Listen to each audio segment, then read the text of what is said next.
RMRN project in the build-up to the RUFORUM Triennial Conference. The organizers of this event do appreciate your participation, and we do not take it lightly. I wish to take this opportunity to inform you that these webinar series are being organized by the Regional Multi-Actor Research Network project, which is being implemented by FARA and RUFORUM, with technical assistance from the JRC ISPRA based in Italy. The project, with financial support from the EU through the DG INPA, aims to contribute to sub-Saharan African green transition through enhanced science, technology, and innovation capacities and policy support for agroecology. Ladies and gentlemen, this webinar is being organized on the back of a successful first webinar, which was organized under the topic Agroecology, Challenges for Science, Policy and Practice. Your active participation, questions, comments, and suggestions during the first webinar were awesome, and we request same for this session. I am pleased to inform you that the report of the first webinar is ready, and we will combine it with the report of this very webinar, publish and then share it amongst all of you who are on this call for wider dissemination to all others who are in this business with us. Ladies and gentlemen, today's session will discuss agroecology and soil health research for sustainable agriculture in Africa. This topic is relevant to the RMRN project, and not only to that project, but also to high-level continental initiatives, such as the Soil Health Initiative and the development of the Africa Fertilizer and Soil Health Action Plan, which is an output of the recently held Africa Fertilizer Soil Health Summit in Nairobi. Ladies and gentlemen, I'm excited to inform you that today's webinar will see presentations from seasoned and experienced researchers who are more conversant with the issues of Africa's soils and the potential of agroecology in enhancing soil quality in Africa. The panelists have been carefully selected to share their experiences and practices with us on how agroecology can help to transform Africa's soils for improved agricultural productivity. The different sessions of this webinar will be facilitated by experienced staff of FARA and RUFORUM, who will ask the right questions for us to get right answers and contributions from our speakers and our panelists. Before I invite the first speaker, please be informed that there are 3 languages in which this webinar is being held or translated into. We have English, we have Arabic, and we have French. So I would wish to inform you that you could kindly click on the globe icon on your screen, and then your preferred language will be accessed.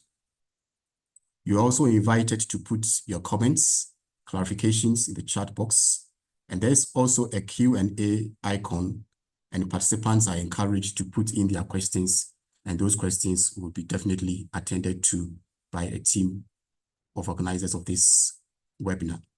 I wish to thank you once again for making time to participate in this webinar, and may I introduce the first speaker, that is Guy Ford of the DG INPA, to give us his welcome remarks.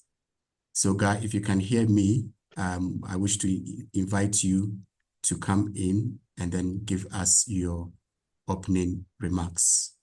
Thank you very much. I will speak in French, as you may. But before you come in, I wish to introduce you first. Okay. So that people will know who is speaking. They can.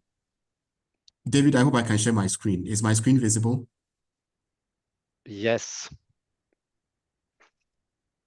Okay. So ladies and gentlemen, we are privileged to have Guy Ford of DG INPA to give us his opening remarks. And Guy works with the Center for International Cooperation in Agricultural Research for Development, that is CIRAD. and carry out research on advisory services, innovation support services, and impact of research with a perspective to contribute to agroecological transition of food systems in southern countries. Previously, he was the director of research unit, that is innovation and development. And currently, he is posted to the European Commission DG INPA as an expert supporting EU research and innovation programs such as the Desira initiative, and participating also in policy dialogues and international organizations. We are privileged to have him here. And Guy, I would like to hand over to you to give us your opening remarks. Over to you. Merci. Je vais parler en français. Vous confirmez que la traduction, si vous me confirmez que la traduction marche. La Commission européenne I have to. Do you hear me? Vous m'entendez? Oui. Donc, j'ai un écho. Yeah, we can hear you. We can hear you clearly. Donc, la Commission européenne appuie, travaille, j'ai un écho. Comment on supprime? Voilà. La Commission européenne intervient sur les questions de sécurité alimentaire et de nutrition pour favoriser, renforcer les capacités de production, notamment en Afrique, mais aussi développer une vision de la production agricole en prenant en compte des impératifs environnementaux et sociaux. Et sur la base d'un certain nombre d'évidences scientifiques, euh, on considère que l'agroécologie peut être un moyen pour renforcer des systèmes de production, pour les rendre plus productifs, pour les rendre plus résilients, en s'appuyant sur des processus écologiques. De notre côté, on considère que cette agroécologie est ouverte sur les questions d'innovation, de technologie comme le digital, mais aussi, pourquoi pas, l'utilisation d'intrants externes. Et cette agroécologie est ouverte sur les questions de marché pour permettre aux producteurs de vivre décemment de leurs revenus. Sur cette vision, on appuie l'agroécologie de différentes manières, notamment à travers des projets de recherche et innovation. Et dans le cadre de l'initiative Desira, dans la nouvelle phase de mise en œuvre de notre portefeuille d'actions de recherche et innovation portant sur l'agroécologie en Afrique, on s'appuie sur deux volets. Le premier volet, qui est un volet que l'on appelle Desira Plus, qui vise à favoriser l'innovation à l'échelle en accompagnant des acteurs, des chercheurs, des organisations de producteurs, des entreprises à mettre au point, développer, mettre à l'échelle des innovations de nature agroécologique. Ce projet-là, ce programme-là va commencer à être mis en place dès 2024. Il y a un deuxième volet qui vise à renforcer les institutions de recherche et les universités dans le domaine de l'agroécologie en mettant en place ce que l'on appelle des réseaux multi-acteurs de recherche en agroécologie. Et c'est ces fameux réseaux qui ont été évoqués en introduction. Et ces réseaux sont appuyés par le FARA, par Ruforum et aussi par des interventions du GRC, l'entité de recherche de la Commission européenne. On appuie, on est dans une phase d'identification avec les organisations régionales de recherche, le CORAF, avec le CARDESA, de réseaux d'universités, de centres de recherche qui souhaitent développer des actions autour de l'agroécologie. En quelque sorte, on souhaite renforcer les capacités africaines de réflexion, d'adaptation de ce que pourrait être une agroécologie qui répond aux besoins de l'Afrique sur la base des compétences africaines. L'ensemble de ces actions vise d'une part, à développer des innovations, des technologies, mais aussi des méthodes d'intervention, mais aussi renforcer les capacités des acteurs de recherche, mais aussi des organisations de producteurs, du secteur privé, et avoir renforcé aussi le dialogue politique avec les pays, avec les entités régionales comme ECOWAS, CEDEAO en Afrique de l'Ouest, ou avec l'Union africaine sur dans quelle mesure l'agroécologie peut répondre aux défis qui sont posés à l'Afrique et peut répondre aux objectifs que se définissent les gouvernements africains. Donc, le travail qui est mené cherche à identifier le potentiel de l'agroécologie pour répondre à ces défis, les conditions dans lesquelles elles peuvent être développées et répondre aux objectifs, mais aussi tous les manquements, les gaps que l'on doit traiter pour permettre un déploiement de solutions qui répondent aux enjeux posés par les gouvernements et par les acteurs de la société civile en Afrique. C'est dans ce cadre-là que nous appuyons le projet qui a été exposé par le docteur Kwaku Anti et nous accompagnons le développement de ces webinars pour développer une culture autour de l'agroécologie, pour favoriser les échanges autour de ces sujets et pour renforcer les compétences, notamment africaines, pour réfléchir sur en quoi l'agroécologie peut répondre et sous quelles conditions aux questions qui sont posées en Afrique. Je vous remercie beaucoup et je vous souhaite un très bon séminaire.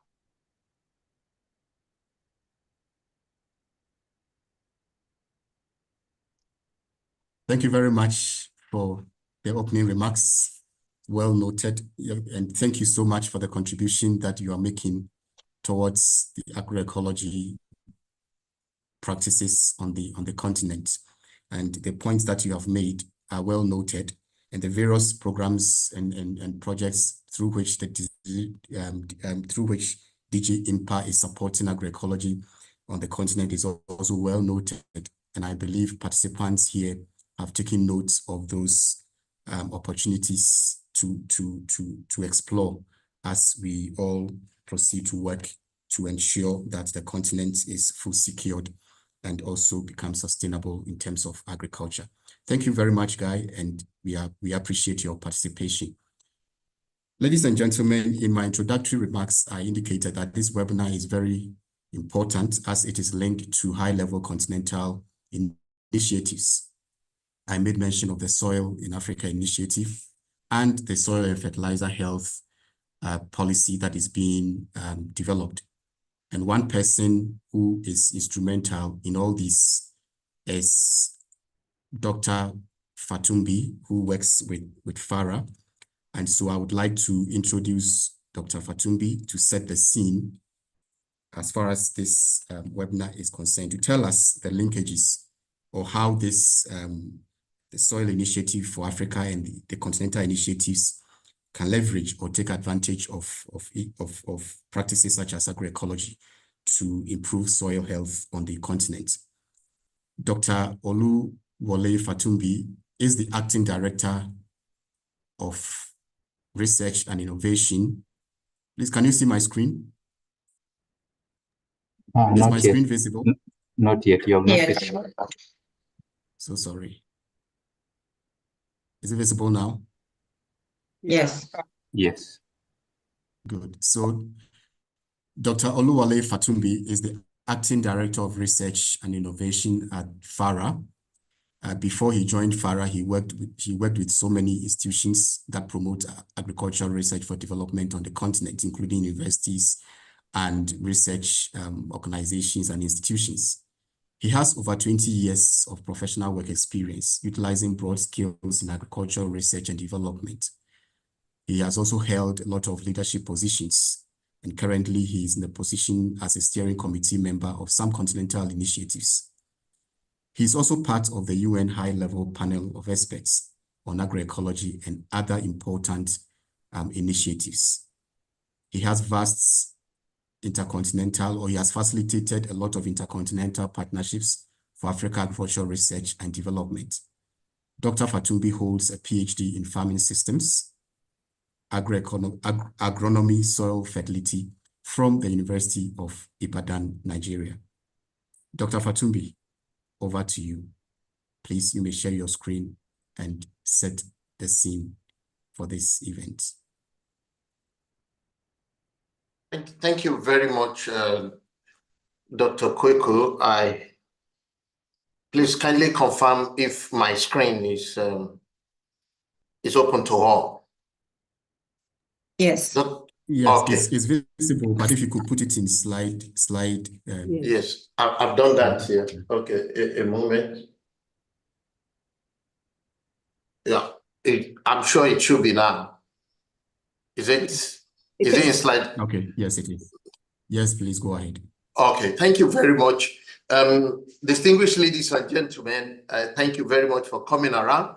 And it is my joy to present this, and many thanks to the organizers for giving me the platform to speak about this. I have titled it the 2024 Africa Fertilizer and Soil Summit, and the imperative for advancing the agroecology movement. I call it agroecology movement because it has evolved over the years. And I pride myself, or I'm grateful to be part of the high-level panel of experts that wrote the first HLP material on agroecology. So I know agroecology inside out, and I know what Africa stands to gain from agroecology. Let me quickly talk about what led to the Soil Summit and the different instruments. That took about 7 years to prepare the instruments and the summit. And I remember it started with the need to have a soil initiative that addresses issues in Africa. Later, the need to have an action plan came in, and the declaration that came up in May. But we need to, the Soil Initiative for Africa, look at the soil fertility crisis on the continent and land degradation in principle. You know, the negative nutrient balance that we keep having in the different cropland, and then the cost of this negative nutrient balance to the continent. An analysis conducted about barely a decade ago showed that 4 to 10 billion US dollars is what we are losing. Then this is as a result of the farming system and then the unwillingness to replace the nutrient we are taking from the soil. Secondly is the issue of acute land degradation, because the current statistics show that 65% of the cropland are degraded. And land degradation could cost up to 68 billion US dollars per year in Africa. Then we are beginning to have the larger proportion of the land in Africa to be non-responsive. Even when people now put fertilizer, they are not getting the best out of it. And you begin to see that this is having a cause and effect type of relationship with the different ecological problem we have. And the biggest part now is the issue of climate change. I only use this to illustrate how the land degradation, nutrient depletion, inappropriate nutrient application, poor crop management leads to low yield, negative environmental impact, and malnutrition. And so African Union Commission asked FARA to develop with it, to work with its stakeholders to develop the Soil Initiative for Africa. And the vision of the Soil Initiative for Africa is for Africa to have healthy and resilient soil that is supported by a strong management system that is rooted in sound science, institutions, policies, partnerships, and so on. But more importantly, to empower the land users across Africa with knowledge and appropriate capacity to use practices that will reduce soil degradation, restore soil health, and sustain the utility of African soil for prosperity, income, and all manner of things. By and large, the development outcome is to have resilient agriculture that meets the need, but ensuring the integrity of Africa prime asset, its soil. So the Soil Initiative for Africa was developed as a long-term framework. Actually, it is tagged with Agenda 2063 of the African Union Commission, which still have about 10 years to run out. And so this framework has these 4 pillars to optimize integrated soil health and water, through management and planning, to build human, institutional, and social capital, to optimize data and information for decision-making, and to enable policy and legal and regulatory framework. I want to give prime attention to the need to optimize integrated soil health and water management, because this aligns very well with the subject of agroecology. Now, the Soil Initiative for Africa is developed, and those are the four pillars that I mentioned. But we have to implement the long-term framework, and that is why we developed the African Fertilizer and Soil Health Action Plan. Now, the action plan can only have an outcome and not necessarily pillar like the initiative, but it speaks to the big 40 years initiative, and this is just a 10 years. And when you look at this very well, you see the issue of improvement in policies and all those things also coming, improve access and affordability of organic and inorganic fertilizer. That speaks to the type of thing that agroecology talks about. Then greater efficiency, resilience, and sustainable use of this fertilizer material, including the institutional and human capacity enhancement for sustainable soil health and fertilizer management. By and large, what we're saying is that the core of the development of African agriculture in a sustainable way is having a healthy soil and resilient natural resource base that could support the production and the production of food and fiber to meet the need of the teeming population. I love to show this slide to show the essentials of the declarations or the Africa Fertilizer and Soil Health Action Plan. And these are the declarations. The president of the country insisted that there should be up to 300% increase in the production and distribution of certified quality organic and inorganic fertilizer. They said we should make available in the next 10 years targeted agronomic recommendation on crop, soil, and climatic conditions to 70% of the smallholder farmers. Then the third one, speaks strongly to the subject of agroecology, to reverse land degradation and restore soil health on at least 30% of degraded soil in Africa. And this is really very strong. Then to fully operationalize the African finance mechanism, to formulate and implement policies and regulations to develop and promote systemic national capacity building for local. Then to ensure that at least 70% of the smallholder farmers have access to quality extension advisory services, and to domesticate the action plan. Now, so that is the action plan, and we are able to begin to see the synergy between the action plan and the essential element of the agroecology and the agroecology movement. I love to refer back to definition a lot, and I think strongly about the application of ecological principles to agricultural system and practice, which define agroecology. So what we're talking about is ecological principle. Maybe use another word, nature-based approach. And I picked this from HLPE 14, okay, that useful document. And I begin to see that the nature-based approach, natural ecosystem, stands up there, okay? And then systems that don't depend on ecological principles will stay here. But you know that there are several. Even agroecology, regenerative agriculture, there are 17 variants of the same, and they sit at different levels. And this is what I use some of this arrow to see. Where we are going as a continent with the agroecology movement is to have agroecology system here. But we need to understand that agroecology itself, if it's going to deliver, we must understand that it is knowledge and labor intensive. It is knowledge and labor intensive. What we have now, our traditional farming system stands in the middle here. We are thinking of sustainable intensification. But we have this conventional agriculture that uses agrochemical, a lot of fertilizers and all those stuff. This is capital intensive. And where we are going is knowledge and labor intensive, not necessarily capital intensive, but understanding the knowledge.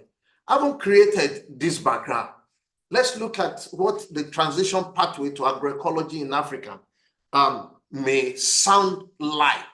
And you know, I picked all this illustration and modified it also from HLPE 14. I mean, these 4 levels were early thoughts that we need to think about increased efficiency of input and reduction or elimination of damaging input. And that is a do-do if we are going to use nature-based approach and we are going to sustainably use Africa resources. And we need to substitute these inputs and practices with agroecological alternatives, suggesting that alternatives that are nature-based, we need to substitute them. The 3rd level is to actually redesign agroecosystem itself.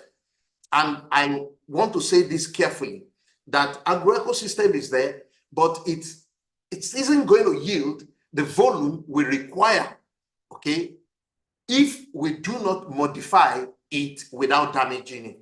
So the core word here is getting the nature to provide food and fiber without destroying nature, not do naive things and ensure and think that is going to provide to meet our need. Number 4 is to reconnect consumers, producers through the development of alternative food network and to build global food system. Now, look at this circular stuff. This circular stuff speaks to the 13 principles of agroecology. And it is important for us to understand that agroecology does not stand only on managing natural resources. It also delves into issues of food and nutrition security, balanced production, balanced recycling of waste, and related things. So I use this circular illustration to show how the principles of agroecology align perfectly with acts and action that will ensure soil health and sustainable management of our prime production asset in Africa. Soil health is here, and that is principal. But the issue of biodiversity is cross-cutting between agroecology and soil health. Synergy of production, that is synergy of your intervention. Recycling, social values, land and natural resource governance, and participation. So about 7 of these principles are perfectly aligned and they go in the same direction. If you don't do it, then you are not practicing agroecology and you cannot enhance soil. But the input reduction principle of agroecology, I mean, is yet to be fully integrated into act and action or recommendation to sustain soil health. And this is backed up by strong science. And this is where the agroecology movement needs to think inward and to see what exactly we need to do. Agroecology believes that external input must be reduced consistently onto a level where you will not use external inputs at all. Soil health believes that, yes, you still need to use some level of external inputs, okay? And what is important to soil health issue is to retain the integrity, the ability of the soil to, 1, supply nutrients to the plant, retain moisture, and run other ecological services. The question here is to think strongly about the mutual reinforcement of soil health and agroecology. And the big question for the research fraternity, including the agroecology movement, is to say, can Africa achieve the soil health target without agroecology? And this we need to look for evidence, not just anecdote, not just to speak to the subject, but to look for evidence, and to look for evidence that of work that is done in Africa. Let me conclude, because I have asked Dr. Kweku for only 10 minutes. So I'm concluding by saying agroecology and its related variants is a sound theoretical pathway to achieve agricultural productivity. It takes time. And like I showed earlier on, it is knowledge intensive. You need to understand nature of process. So how do we get the action will be, how do we get the land users, the farmers to get into this full knowledge of nature process so that they practice agroecology in its entirety? And that's action point. Number one, it covers broader issues than mere soil health and natural resource integrity. So some questions still require scientific answer to ensure that agroecology is defined with the African context in mind. And this is really very important, that I think we need to communicate loud and clear to the scientific community, to the agroecology movement itself, and to the civil society, so that we will not confuse our generation, but provide scientific valid information. So we need to think about this carefully and move on. So Dr. Kweku, I stop there, and I thank everyone for listening to me. Thank you very much, Dr. Fatumbi, for setting the scene for us. And we've really picked key important messages from your presentation. Thank you for sharing with us the background. It's always good to know where you are coming from, and that will guide you towards where you are going. So it's good for us to know the history or the background of these initiatives that the continent is driving. I think the costs, as you have presented to us, the cost of land degradation is quite alarming, looking at the value that you have just presented to us. And I think it's a wake-up call for all of us to put our acts together to ensure that we reduce the degradation of our main assets as far as agriculture is concerned. The declarations that you came up with, or that you've highlighted, also a call for us to act. It's a call to action, because to reclaim 30% of degraded land is not, in quote, a joke. And so it's something that we need to look at and see how we can put resources, energies, and knowledge together to ensure that these declarations are, when these declarations are made, they are made, and it behoves on you and I, who are the technical people, to ensure that they are achieved. And so it's a call for all of us to ensure that we work towards the achievement of these declarations. From your presentation, I also see a lot of opportunities for research, and I'm glad that most of us here gathered coming from that background, research background. And so the areas that you have highlighted that provide opportunities for research are well noted, and I hope that researchers in this call or on this call will take advantage of these points and then come up with some proposals as to how these questions could be answered. Dr. Fatumbi, thank you so much for your time, and we are ever grateful to you for attending this and for setting us up in that regard. Thank you so much.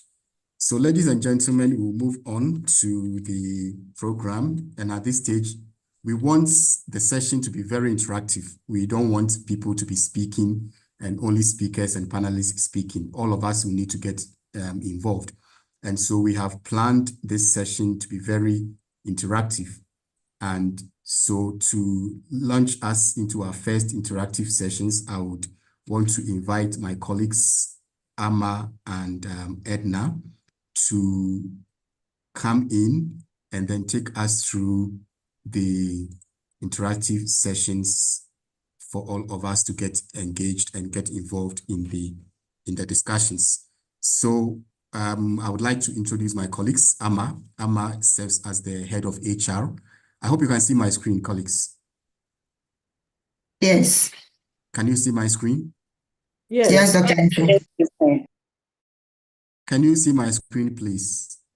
Yes, we can see. Can you hear us? Okay.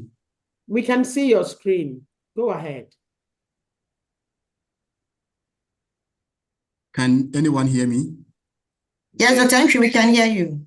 Yes, we can hear you. So Amma serves as the head of administration at FARA, and she has over 15 years experience in corporate governance, human resource management, and development and project operations. Prior to joining FARA, she had worked in other establishments in the UK and in the other parts of the world. Amma is a member of the committee managing both the Future Innovation Lab for Horticulture. She's also a member of the committee managing both the Seafirst and the Steadfast projects. Amma holds an MSc and a BSc in Human Resources Management from the University of Ghana and postgraduate diploma in administration from GIMPA, with several other corporates and project management trainings. So Amma will work with Edna to ensure that we all get interactive. And quickly to introduce Edna, Edna works also as at FARA as a project assistant under the RPN cluster. She's passionate about development projects, and she's part of this regional multi-actor research network project team, and she leads the work package 3, which focuses on agroecology policy and advocacy support. Edna holds an MSc in development management from the University of Birmingham in the United Kingdom. Ladies and gentlemen, I would like to hand over to Amma and Edna to take us through the first interactive session of this webinar. Amma and Edna, if you can hear me, over to you. Okay, Dr. Entry, thank you very much. Most grateful. Before we move on to our keynotes, Amma, you are muted. I'm not muted. Can anybody hear me? I can Yes, hear I can hear you. She's not muted. I think his network is a bit slow, so he gets it late. Oh, okay. So Amma, go ahead. Oh, You are okay. muted. Okay, so I was saying that before we move on to our keynote, we want to take some time to have an interactive session with all our participants. And let me take this opportunity to acknowledge that these polls have been jointly prepared by the project partners, that is FARA, RUFORUM, and the JRC of the European Commission. And we want to acknowledge the diligent work of David Amitu behind the scene, managing the technology. We want to, like Dr. Entry said, we want to encourage everyone to please participate in sharing information with us, because that would help us as we move along developing our programs on the project. We have 3 questions for this first interactive session, which is being presented on Slido. I'm sure a number of you will be familiar with Slido. Please use your phone or your tablet or computer and get ready to participate. So just a few guidelines. If you are joining on a device separate from your phone, please scan the QR code that has just been uploaded on the screen, and you can access the questions. Alternatively, you can go to slido.com in your web browser very quickly and take a screenshot of the QR code and upload it to your QR code scanner on your device.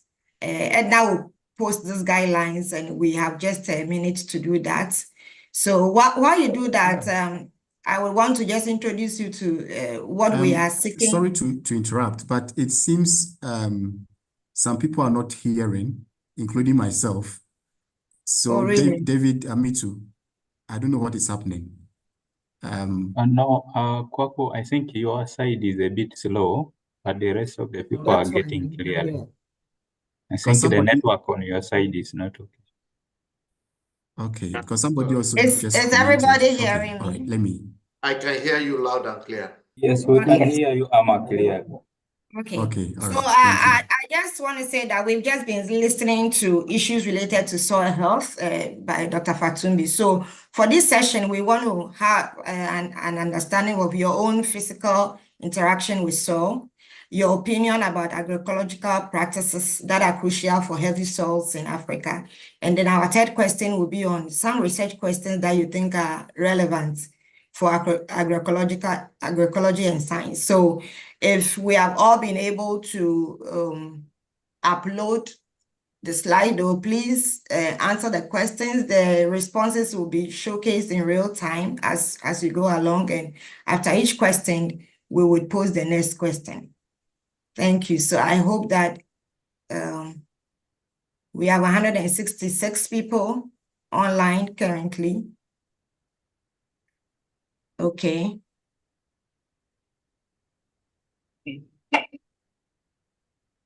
Further to what Amma said, I have put the guidelines in the chat for everyone to access as well. Thank you. So evidently about 79% of us represented here have not had direct interaction with soil in recent times. So that is food for thought as we develop the program. What interventions have to be put in place to widen our stakeholders' interaction with soil? Okay.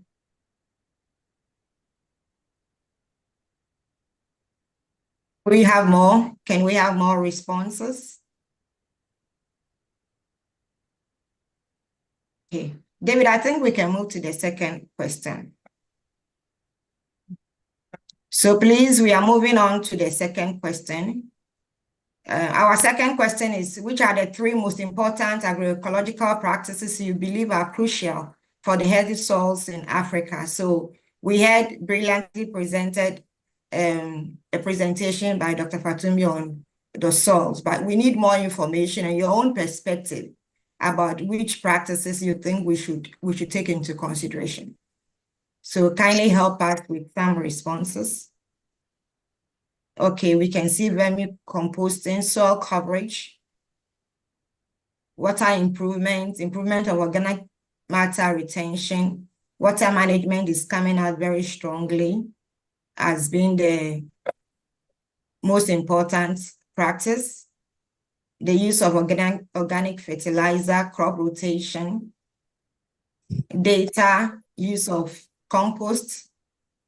Mulching is also coming out. Composting is coming out so strongly. Thank you very much for providing us with this data. It's very helpful. We can see soil coverage as one of the most important for our participants here, and crop rotation. Okay. We'll give ourselves another 30 seconds to move on to the next question. Please get the answers coming in. You can enter as many as possible because we would collate everything into a report and share after and help also in developing the program. Organic matter improvement. Thank you very much. Thank you so much for this. We are grateful. David, I think we can move to the third question. So our third question is, which research question do you see as most relevant in respect to agroecology and soils? So in the last webinar, you recall that we requested to know which topics you find important for us in the next sessions. And one of the biggest one was soil health. And you can see that we've organized that. So here we want to know which research question you see as most relevant in respect to agroecology and soils. That will help us in the next phases of our activities.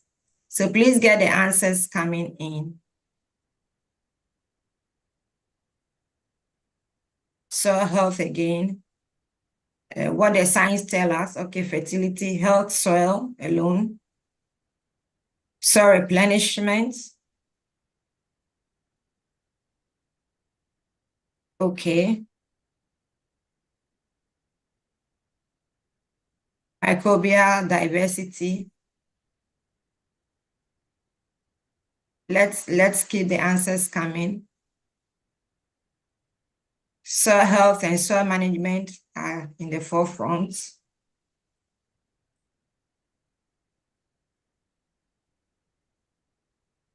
Viability.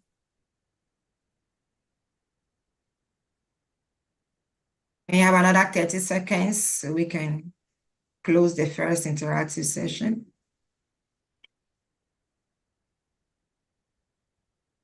So,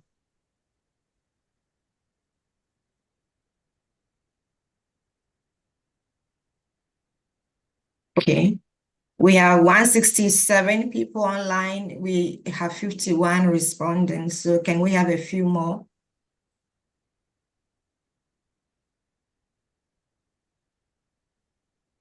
Thank you very much for your time. Okay, so Dr. Entry, on that note, we will end the first interactive session. Thank you. Thank you very much, Amma and Edna, for taking us through the first interactive session. And thank you for participants for taking time to respond to the questions. The questions are very important to us, and the answers you've provided are also important for the development of the projects and charting a path forward. Thank you so much. Thank you so much for that. Ladies and gentlemen, we would like to now hear our keynote speaker, who would give us a keynote address on the topic or on the subject of this webinar. And at this juncture, I would like to introduce Dr. David Amudavi to us. And I would like to say that Dr. Amudavi is the Executive Director of BioVision Africa Trust, which is a non-for-profit organization based in the International Center for Insect Physiology and Ecology, that is ICIPE, in Kenya. Dr. Amudavi oversees the coordination of the African Union Ecological Organic Agriculture Initiative with support from the Swiss Agency for Development and Cooperation, and coordinates the Eastern Africa Knowledge Hub. He was a senior lecturer in the Department of Agricultural Education and Extension at Egerton University, Kenya, before he joined ICIPE. Dr. Amudavi had his BSc education in Egerton University in Agricultural Extension. He furthered his MSc in Agricultural Science with Adoption Studies as an option from the University of Melbourne in Australia, and finally had his PhD in Natural Resource Management from the Cornell University in the United States of America. Dr. David Amudavi, over to you, our keynote speaker. Thank you, and you're welcome. Thank you very much, Dr. Kwaku Antwi, for the introduction. Yes, I now want to share my screen. Thank you.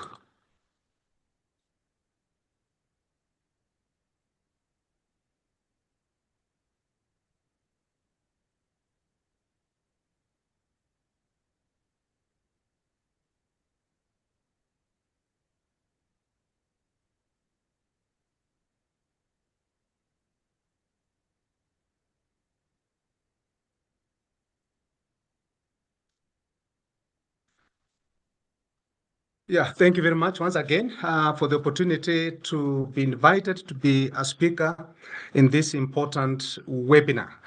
It is a pleasure when I was asked to do so, and I started asking myself, what am I going to talk about? And the topic of my presentation, as you've seen, is agroecological practices for soil health improvement in Africa. I want to talk very briefly about ourselves. For those who may not know us, I am sure there are some. And then just to put a small introduction on soil health and revisit a bit of agroecology and agroecological practices. And I'm glad my brother, Dr. Fatunbi, has really elaborated quite well the concepts and principles of agroecology. And I thought it would be very important to situate this presentation in some of the long-term system comparison trials that have been conducted to provide evidence as to why it is important to embrace the application of agroecological practices. Then I look a bit on the mechanisms and incentives for soil health improvement, and as well consider some of the constraints or challenges and opportunities for soil health improvement in Africa. Then I'll look at a few of the drivers of successful soil health initiatives informed by work that we are doing on this continent under the Ecological Organic Agriculture Initiative supported by the African Union, and then give some conclusions. As an organization, we are based within the International Center of Insect Physiology, ICIPE, in Nairobi.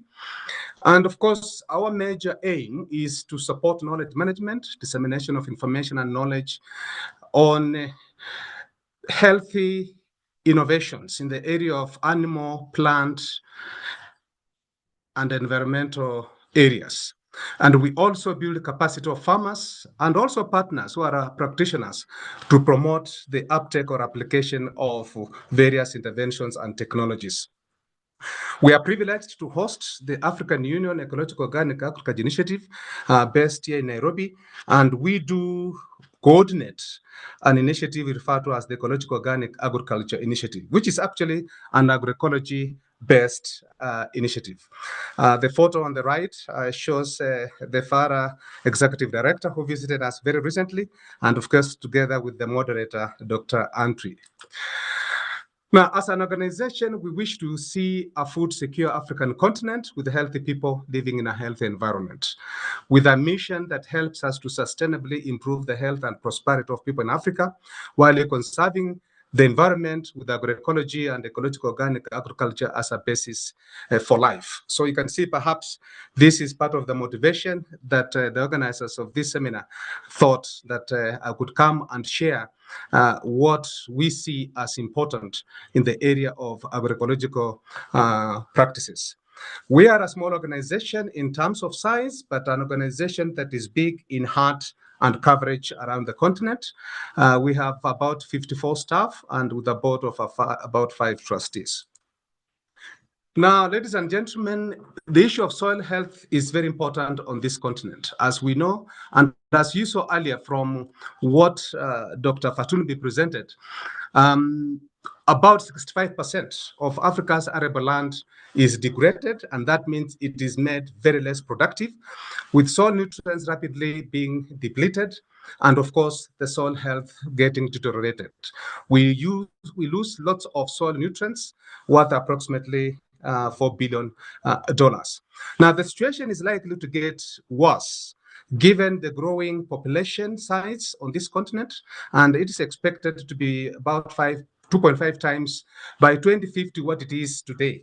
And this is likely to put a lot of pressure on what we consider as most important source of our food security on the continent, and that is the cereals. And again, this is therefore the reason why we have to look at the issue of soil health. How do we ensure that it is looked after, and to ensure that as the population grows, the African continent continues to be food secure? We acknowledge that healthy soils are very pivotal to provision of food, fiber, shelter, and of course, life-sustaining climate for all of us.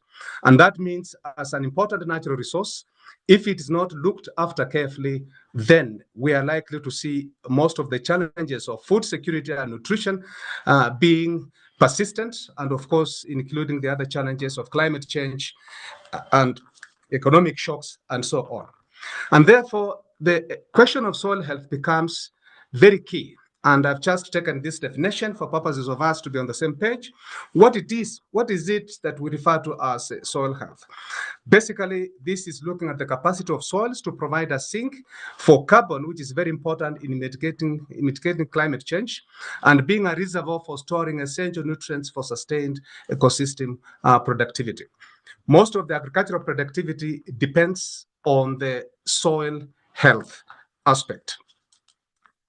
Again, soil health provides a very important foundation for sustainable and resilient agri-food systems, for food and nutrition security, and for improving livelihoods, and also ensuring that we have sustainable, inclusive economic development. One important aspect that is very important to soil health is soil carbon.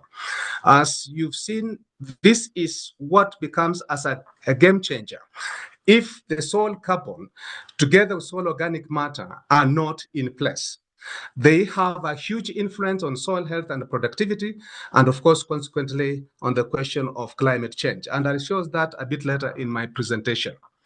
Now, we have all seen how there has been increasing focus on this important issue of soil health. And this is what led to our own African heads of states and governments and important partners convening in Nairobi in May to look at the question of how do we integrate chemical fertilizers and organic fertilizers, because that is the way to go. Reliance on chemical fertilizers has actually shown most soils, one, they don't provide the needed return to the investments, and two, chemical fertilizers have actually led to declining productivity for most smallholder farmers in Kenya. A study conducted here in Nairobi, in Kenya rather, by KALRO, that's Kenya Agricultural Research Livestock Organization, demonstrated that over 65% of smallholder farmers had their soils being acidic, that is between 3 to 5 pH. And that means such soils become not very productive, and hence, in spite of how much fertilizer you might apply, even trying to reach the target of 50 kilograms per hectare, you find you are not getting the returns you need. And therefore, recognizing the need to look at the soil health aspect in order to see how we can have efficient fertilizer utilization became very important with this summit. And as we all know, and as you've seen from the presentation by Dr. Fatumbi, 4 important outcomes came out of this: the Nairobi Declaration, a 10-year action plan, a Soils Initiative for Africa, and a mechanism to finance action plan. Now, ladies and gentlemen, why are we concerned with agroecology? I don't want to go into a lot of details because my colleague has already mentioned a lot about this. But I just want to briefly say the 10 elements of agroecology are very important to maintain the economic, environmental, and social systems for all of us. And creating a balance on how these principles can be applied becomes the very essence on how we can realize sustainable, resilient agriculture and food systems. The question of agroecology has been looked at on different levels. In terms of disciplines, if you look at the graph on the right, A shows the categories or disciplines of agroecology, agricultural, environmental, social, cultural, up to political. It has also over time been looked at in terms of dimension, scale, and that is from plot level, and this has grown over time to farm level, to ecosystem landscape, and today we are now talking of food systems. And that shows the evolution with which we have looked at the scale of application of agroecology. And again, very importantly, agroecology has been looked at in terms of aspects or manifestations on 3 important areas. And within those 3 important areas, there have been important topics for discussion. Agroecology being looked at as a scientific discipline, and it has evolved up to today with various issues being looked at. It has also been looked at as a set of practices which look at how to balance biological interactions and processes, and again, up to today, looking at it as an alternative system to the conventional agriculture we are practicing today.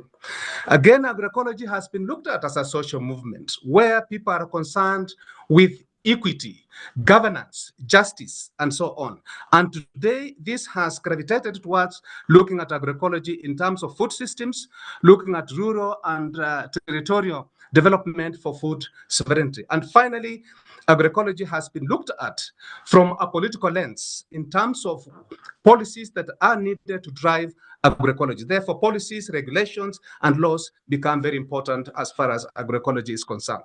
And this is why increasingly, various actors, be they governments, civil society organizations, donor communities, and even the private sector, have now revisited this issue of agroecology and as it impacts on food governance and systems.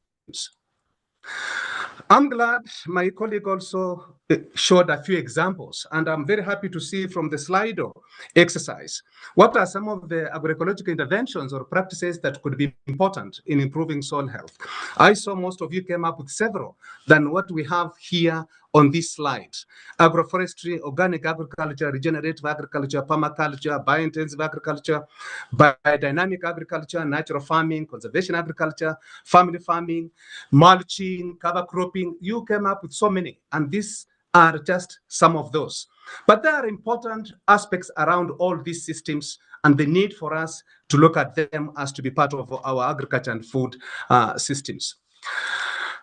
This is just a photo showing some of those practices in the real world, whether you're looking at agroforestry or we are looking at cover cropping or mulching. They are all important aspects of practices that contribute towards better soil health. And with that, if we apply mineral fertilizers, you realize a better utilization than when you don't. And also issues of biodiversity, which are very important. Issues of ecosystem services, which are very important, like pollination and so on. In agroecological practices, you realize such functional processes being more proactive than in systems where we don't have. Now, ladies and gentlemen, I want to share with you in context some of the findings from long-term farming systems trials that have been conducted, and my organization has been part of the organizations either within project steering committees or are some of the organizations that disseminate the results out of this work. We have beautiful cases of findings by Kenya Agriculture and Livestock Organization, KALRO, based here in Nairobi. Also, the Research Institute of Organic Agriculture, FIPOL, in Switzerland, and the International Center of Insect Physiology and Ecology, our host organization, having done work for many years. Very, very outstanding and promising work. They have shown the impact of different types of systems on the soil fertility. How does soil fertility change with different systems?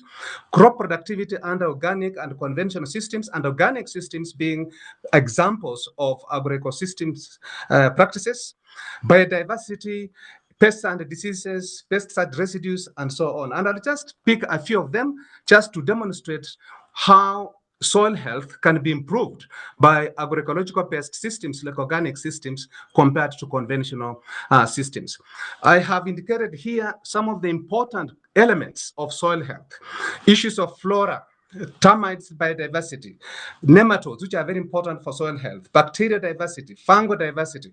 These are important components of any good soil.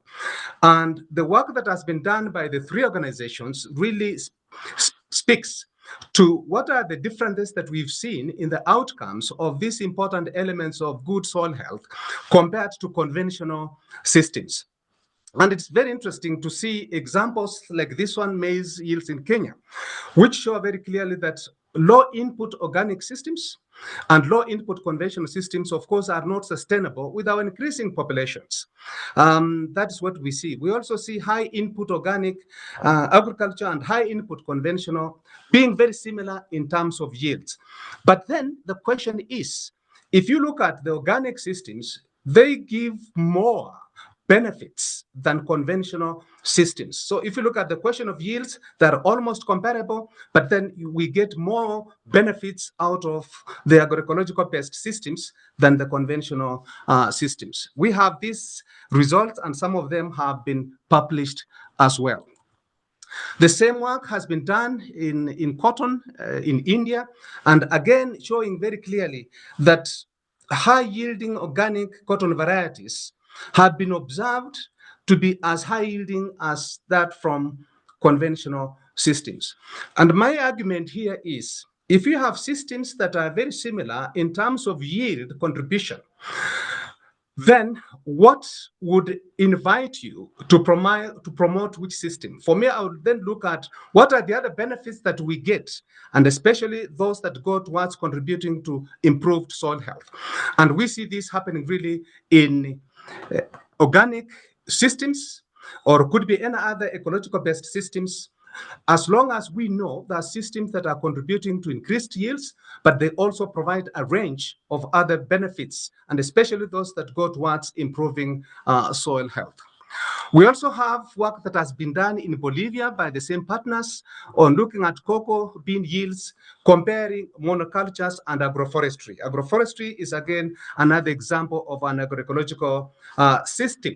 Again, we see the same kind of trend showing very clearly that organic and conventional systems could have very similar yields in terms of cocoa beans, but the organic systems, of course, providing more benefits, as we know, compared to conventional yields, which tend to rely largely on external fertilizer inputs. And this is work from years from 2011 up to today.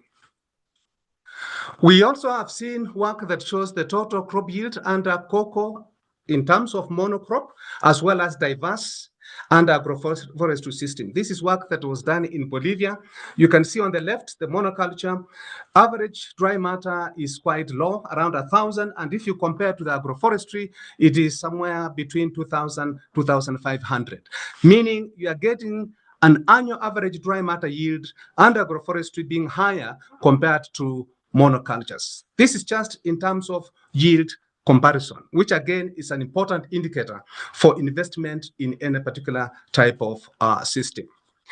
Now, looking a bit deeper into some of the chemical aspects that define what a good soil is from a soil health perspective, soil pH and cation exchange capacity under the two kinds of systems, again, clearly show very well that organic resources increase the pH and therefore moderates the pH, which is important for providing a medium good for crop production, and also helps to make available a supply of important nutrients, calcium, magnesium, and potassium. And the humidic native soils and rhodic native soils, these are important agricultural soils. You can see very clearly when you compare what is happening in the values of soil pH and cation exchange capacities of the soils, the organic or agroecological based systems are actually more healthier and productive compared to conventional systems. And then this is also some findings from soil nitrogen and phosphorus and organic and conventional farming systems. And we see the same trend as well, where we see total nitrogen declining over the long term in the conventional farming systems compared to those in organic systems. The same has also been shown in terms of soil carbon stocks after 12 years of work in Kenya. And you can see organic low, organic high in the green being higher compared to conventional low and conventional high.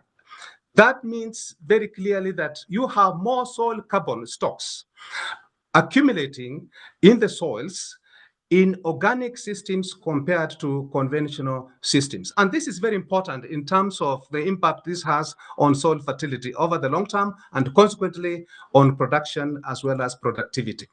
Now, having looked at these examples of results and what we have also seen from work that we are promoting on the continent, we see a range of benefits of organic-based fertilizers and those that also you'd consider as biofertilizers. I didn't go into details on biofertilizers. I can do this for another time. But in summary, we see this kind of systems, agroecological systems, which are organic or ecological in nature, and in terms of fertilizer release, providing primary, secondary, and important micronutrients, balancing soil microbiome biomass and interactions and associated processes, enhancing nutrient holding capacity, basically providing the right medium and conditions for ensuring a good soil health and therefore enhanced production and productivity.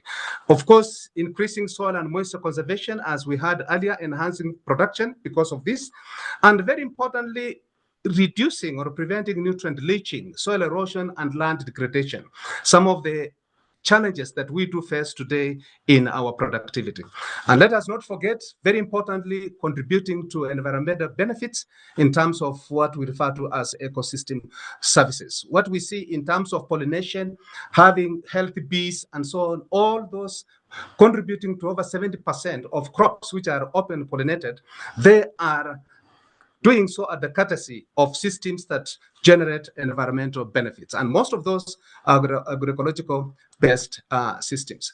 Now, very quickly, I won't go into details. This is work that we also have done trying to model and looking at how farmers, and I'm glad that Dr. Fatunbi mentioned and raised a question.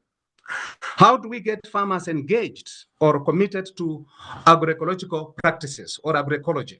And this is an important study that we did, which is a study based on modeling, but for which we also want to go to the next level of collecting empirical data to test this.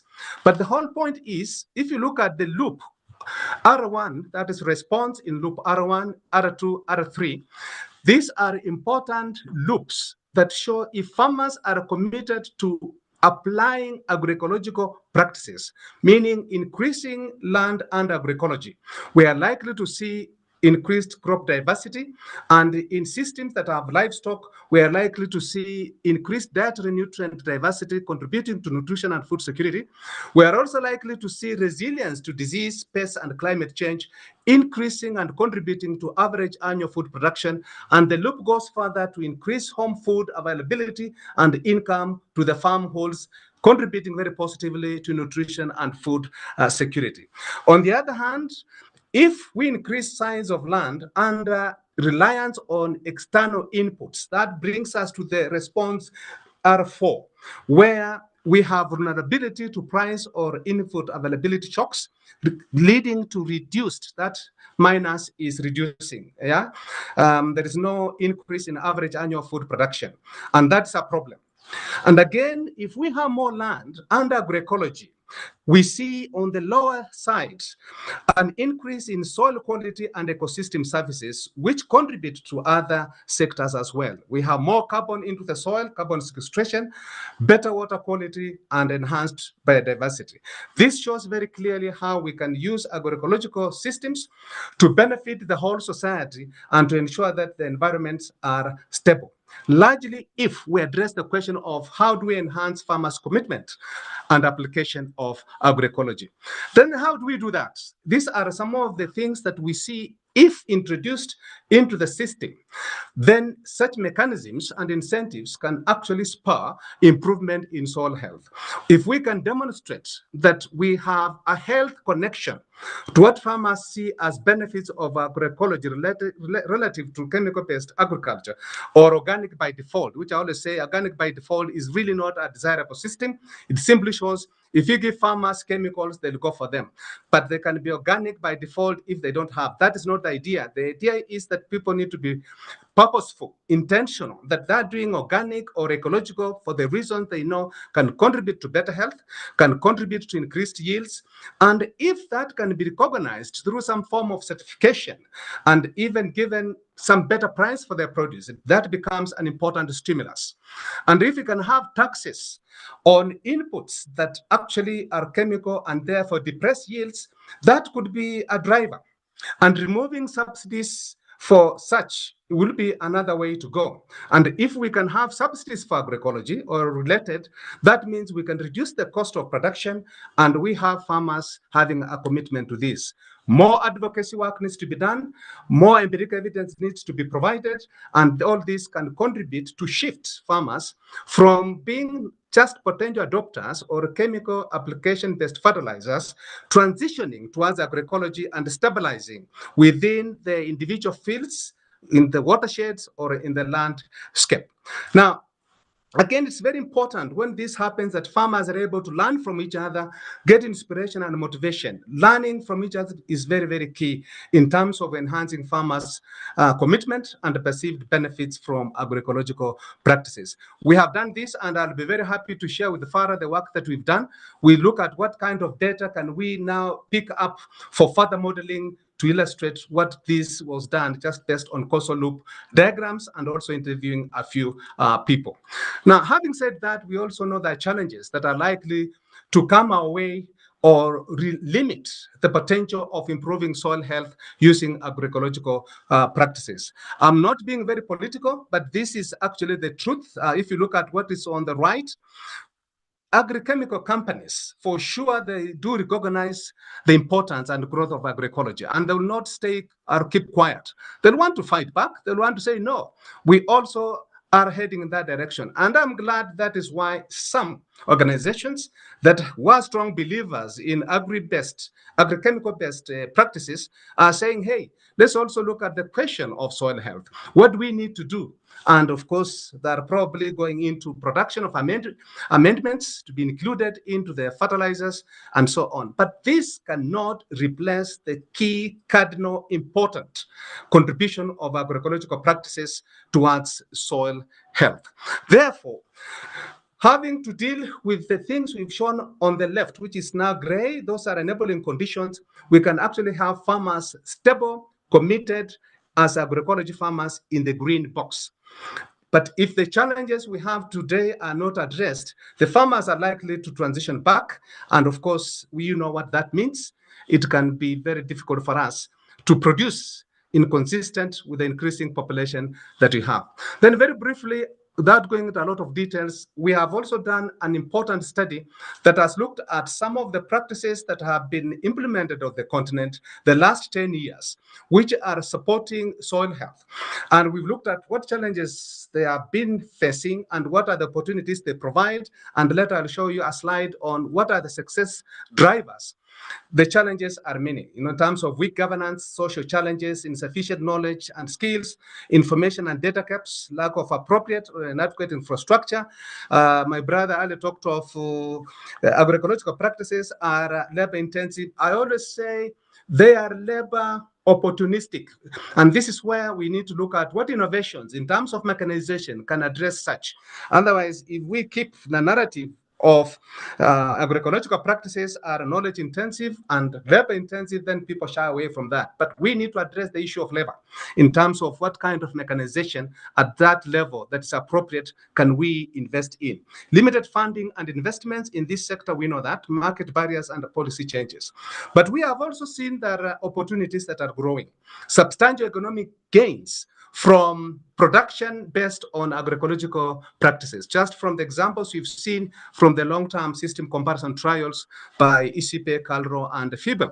Again, we have witnessed lately increasing global demand for organic and agroecological products. This being driven by a very close nexus between health and nutrition. We've also seen a green economy transition growing, people enabling to make value out of what we see at the tail end of production, reducing post-harvest waste and losses. These are, again, part of the principles of agroecology. We've also seen the growing local industry for organic fertilizers and amendments. And this is quite impressive indeed. And for some of us, we say, if the African Free Continental Trade Area could support the emerging industry for organic fertilizers, then this will be the direction to go. Again, we have opportunities for technology, science, and innovation. My friends who are in research institutions, we need to come up with innovations that show what combination of systems will optimize on the functions of biological interaction and processes, nutrient replenishment, and making soils healthy. And also innovations that can go towards issues of mechanization, and of course, capacity building and training. Very important for us to make the right direct steps. And finally, before I go to conclusion, these are the drivers we've seen in those initiatives that have been considered successful. Initiatives that employ strategies and approaches that demonstrate value for money They are effective, efficient to the resources that are being utilized. That also engage with all the key actors, not forgetting the farmers and the organizations, involving research institutions, development partners, governments, and also initiatives that embrace local ownership and genuine participation by all the concerned, with a very clear strategy and sustainability, which is very, very key. And again, we've seen those initiatives that are aligned with the national priorities and strategies that empower women and youth, and also initiatives that bring on board innovative tools and technologies for adoption. In other words, those that then ensure all related aspects around production approach or are undertaken in a comprehensive and holistic manner. Indicators of success are things and practices that should contribute to enhanced food security and nutrition, enhanced farm productivity or agricultural productivity, access to markets in terms of products and inputs, improving incomes, improving and diversifying livelihoods, and also ensuring the systems are resilient. And by so doing, engaging women and youth in various aspects of entrepreneurial development and testing of new innovations within the space of also addressing the question of climate smart agriculture challenges. And finally, ladies and gentlemen, from what I have said and from the rich insights we are getting from the initiatives we are implementing on this continent, we can clearly say for sure current agriculture and food systems are not sustainable. We need to go beyond dependence on chemical-based fertilizers. They have their place, but that can be enhanced and better utilization so achieved if we have systems that provide more functions within the ecosystem at farm level, agroecosystem level, as well as a food system level. And that means promoting practices that produce food in harmony with nature. We love our nature and we have to protect it for it to serve us better in terms of contributing to better and increased yields, social benefits. Of course, biodiversity is very key. That is where the lifeline for our open pollinated varieties come from. Sustainability and resilience of our systems. Promoting proven agroecological practices in the same manner. I've just given examples and some of them came from your own work. Again, impressing our holistic and value chain approach. We do recognize the need for diversity, but we also recognize the need to look at what niches of enterprises can we incorporate into our farming systems to optimize production, to optimize yields, and outlay various benefits scalable at relatively lower costs. This is important for us in FARA and other people. We need to support long-term empirical work.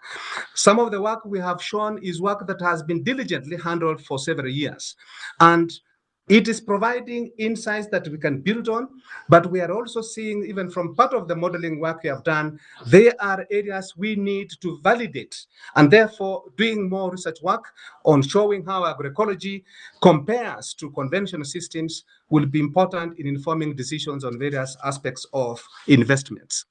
Leveraging on drivers of successful soil agroecological interventions, I have already indicated this, and that becomes important when it comes to designing and implementing programs that are geared towards improving soil health on this continent. And finally, we cannot do this without having a very clear approach to policy and strategy alignment at country level, regional level, and across the continent.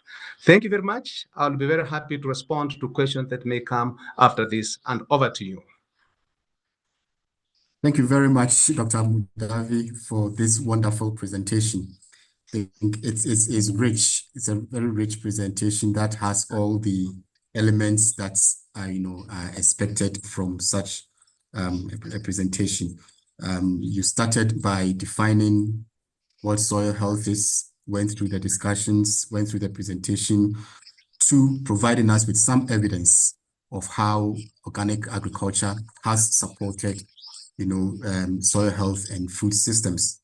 And then also concluded with some powerful points, including policies, and then the rest of it that would help promote agroecology and organic farming on the continent. I think the presentation also highlights the need for collaboration, that not one institution can do it all. There's a need for collaboration between researchers and research institutions to ensure that, you know, work is done and done well to promote the agroecology practices and principles on the continent.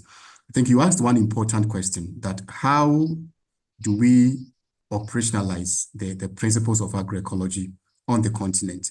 And I think this is something that is food for thought for all of us to think through and see how we can put efforts together to ensure that we implement actions and activities that allows us to improve our soils on the continent.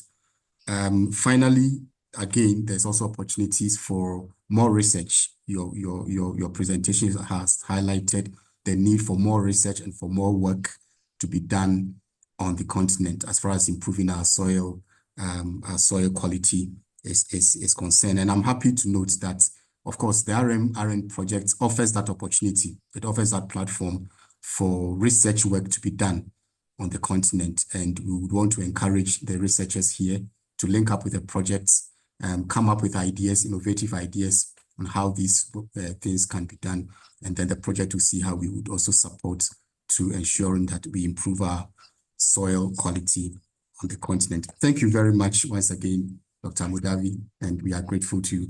We will allow for questions, but before then, we want to take the panel so that we have, in the interest of time, we have all the questions together, and then we can provide one short answers to all of them instead of breaking and coming back. So you may want to stay with us, and when the time of questions come, you respond to them. Thank you so much. We are grateful. Ladies and gentlemen, we would move to the last session, the next session. I see that we are working against time, but I think the interactions and the presentations are very good and worth it. So let us all continue to stay tuned. Our next session is to invite our panel and have a discussion with them. And to do that, we have our own professor to do that for us. And if I would want to, if you'd allowed, I would like to introduce Professor Majaliwa to us, who would facilitate the next session of the panel discussion. Please confirm if you can see my screen. So Prof. Majaliwa is the Manager of Research, Innovations and Development at RUFORUM. He has previously served as an Executive Assistant to the Executive Secretary of RUFORUM. He has taught in several universities across Africa, and he has also been involved in the development of several master's and doctoral programs on the continent. He has supervised more than 100 master's and PhD students and has published more than 100 articles in international journals. Professor Majaliwa holds a PhD in soil physics from Makerere University. And I have the pleasure to introduce Prof. Majaliwa to lead us through the next session of the panel discussion. Prof. Majaliwa, over to you. Thank you. Thank you, Dr. Kwaku, for the opportunity.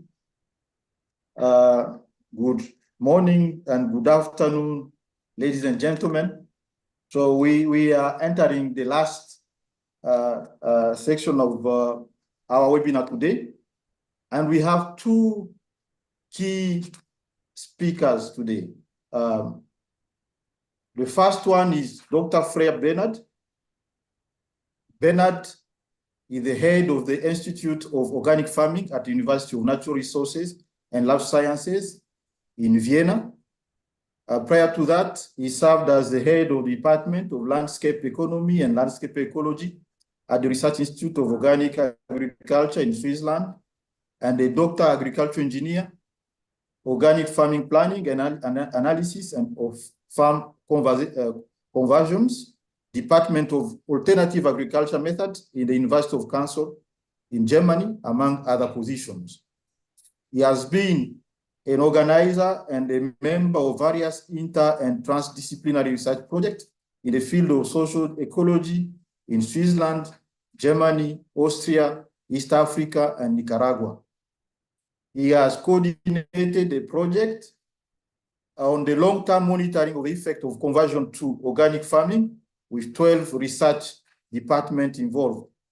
He is also responsible for the development and implementation of an international master program in organic farming at OIM and Warsaw, and is part of the supervisory team of the Doctoral College for Sustainable Development at Boku. The second discussant is Dr. Wivin Munyahali, who is a lecturer and researcher at the Faculty of Agronomy of the Catholic University of Bukavu in the Democratic Republic of Congo. She joined the SWMCNLS as a consultant supporting research activities within the consortium for improving agriculture-based livelihood in Central Africa as a project under SWMCNL, where the Catholic University of Bukavu was a partner. She has been assisting in research aiming at improving the water use efficiency of cassava through the application of stable isotope. She is now involved in project focused on using stable carbon isotope techniques to monitor drought stress and estimate water use efficiency in tropical perennial crops such as banana, cassava, and coffee. She joined the International Institute for Tropical Agriculture as a consultant, supporting research activities on coffee-based system within the Excellence in Agronomy Initiative. She holds a PhD in Biosciences Engineering from KU Leuven in Belgium and MSc in Environmental Science in Agroforestry and Rural Development from Kenyatta University in Kenya. So those are the two discussants for today. I have the pleasure to have them on this panel. So my first question goes to Prof. Freya. Yes, Professor, why do we need biofertilizer today? How effective are biofertilizers compared to chemical fertilizer in enhancing yield and conserving the environment? Yeah, first of all, over to you, Professor. I hope you can hear me. Yes? Yes, we can hear you clearly. Thank you. Thank you for this invitation, for this very inspiring webinar. I have to say at the very beginning that it was DG INPA who formulated a project on biofertilizer and organic fertilizer in 12 countries in Africa.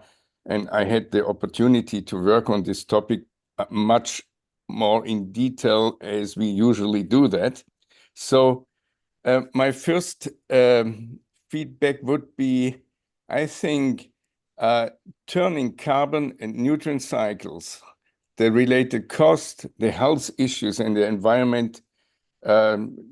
environmental challenges towards more independency from mineral fertilizer is a must. But we have to keep in mind that the biofertilizer alone cannot fill the gap what we have now in terms of nutrients. The carbon of the organic fertilizer is a key. The carbon is based on alley cropping on forage legumes, mainly.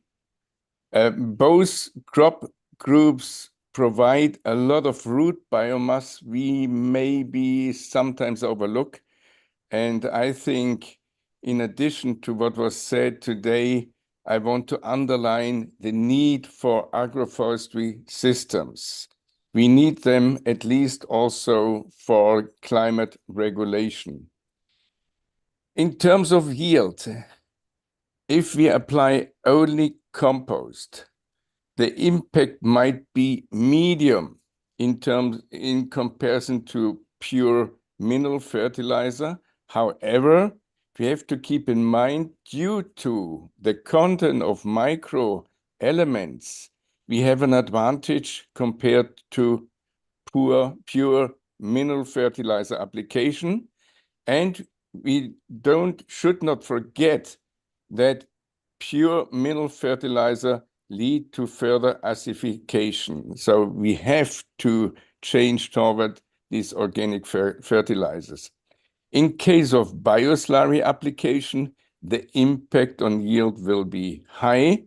And if we can use a technology to reduce the ammonia losses when we apply the bioslurry, then I would say it's a kind of the organic urea.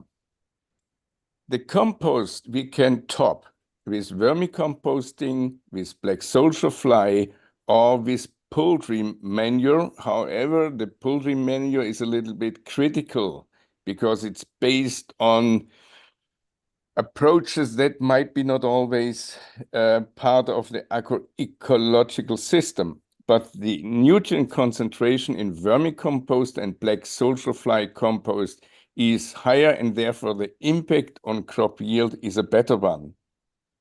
The interaction between organic fertilizer and mineral fertilizer is of high relevance, and there is need for further research how we can combine these two sources. Not to forget the liming. Liming needs site-adapted strategies in combination with organic matter. We have to keep in mind that lime is pushing the mineralization, is reducing the humus content.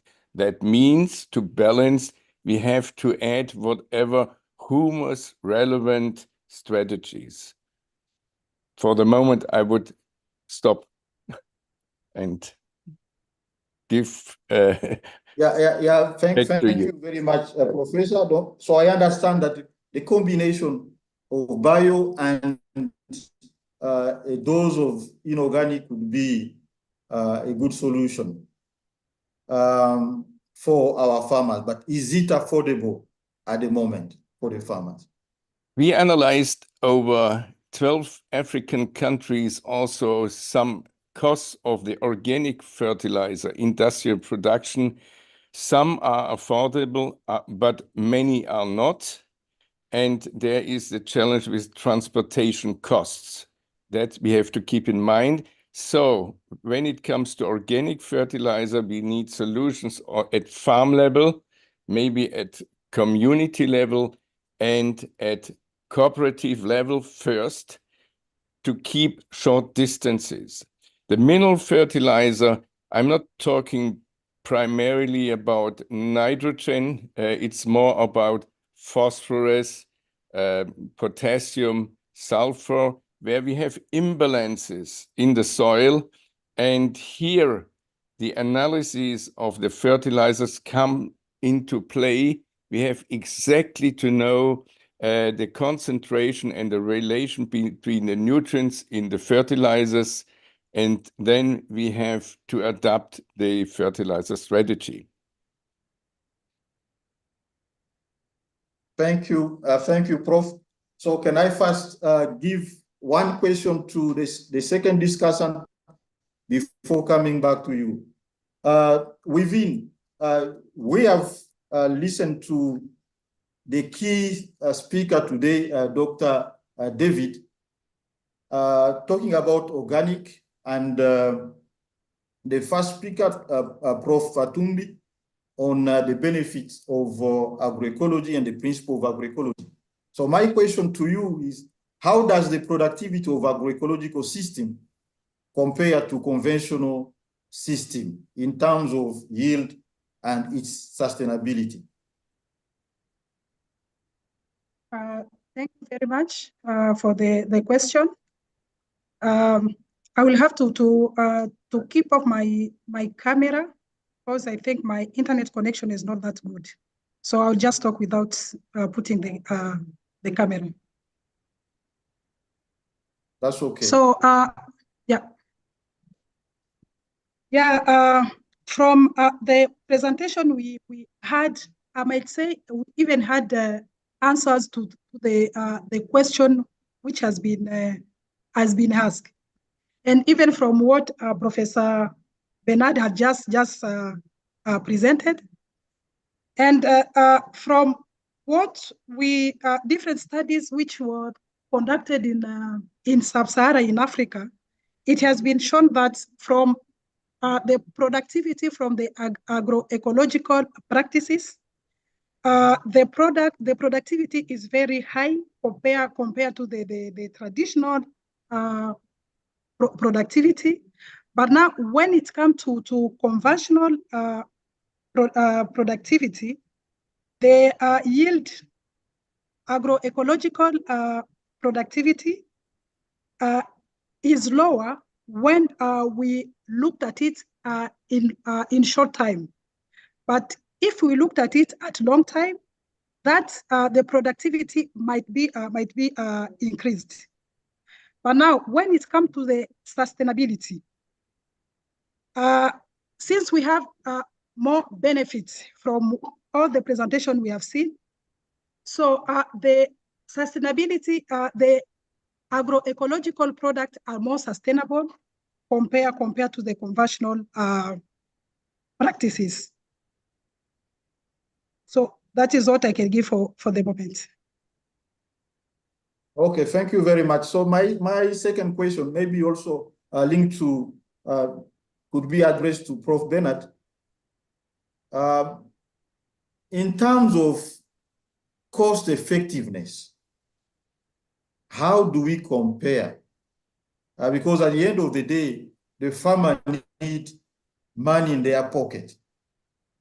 How do we compare revenue in terms of revenue of what we'll get from by using biofertilizer, or what we could get by using agroecological system for the farmers?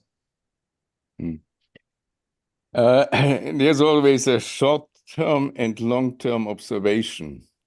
The presenters already informed about the 65% of degradation as a result of mismanagement and consequently negative economic development. When we compare 1 hectare organic and 1 hectare conventional, the organic hectare will be still existing after 10 years. The conventional, as we learned now, will be reduced maybe 70% or only 60% will be productive. And this logic we have to integrate into the economy. Yeah, so that means maybe the productivity in organic might be only 80% of the so-called conventional. If we make the product of land times yield over the time, the result is a better one. This doesn't help the farmer at the moment. So we have to think about how to establish the conversion or the transformation phase, the first 3 years, so to say, to go more organic. And this is one of the also the political questions we have to keep in mind. And the second is more on the practical level, which practices farmers can apply with a low economic risk to go forward to an agroecological approach. This is, so to say, my answer. And we know that the organic system takes time.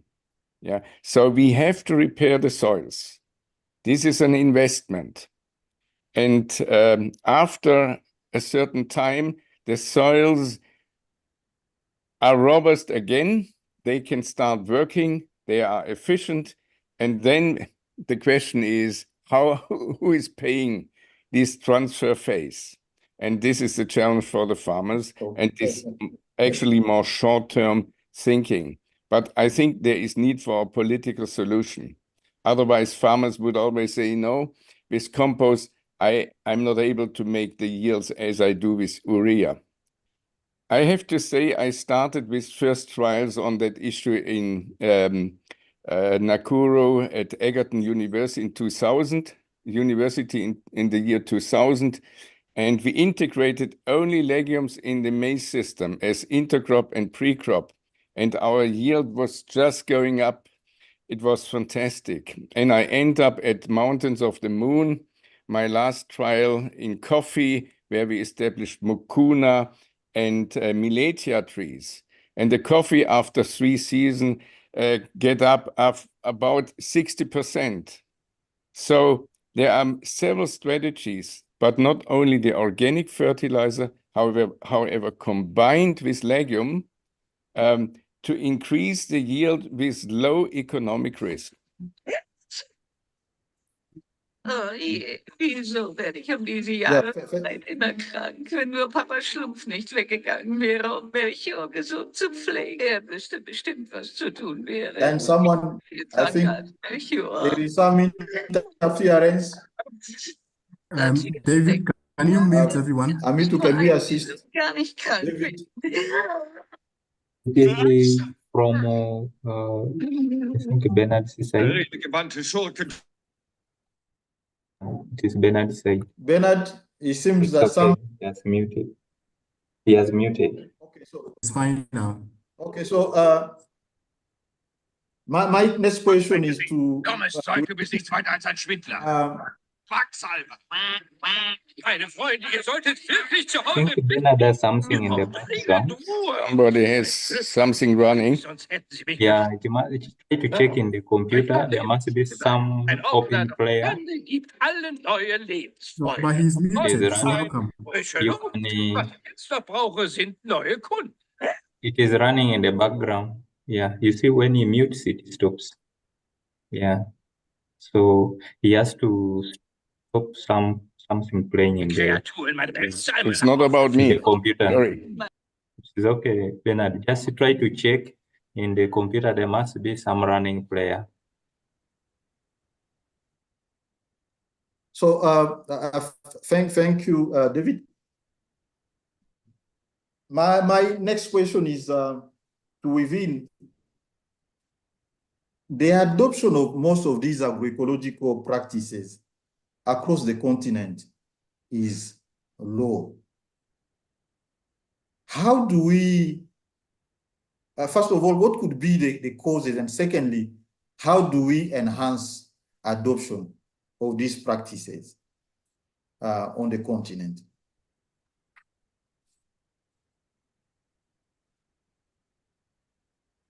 Yeah, most of the time with the agroecological product or practices, like it was already indicated, the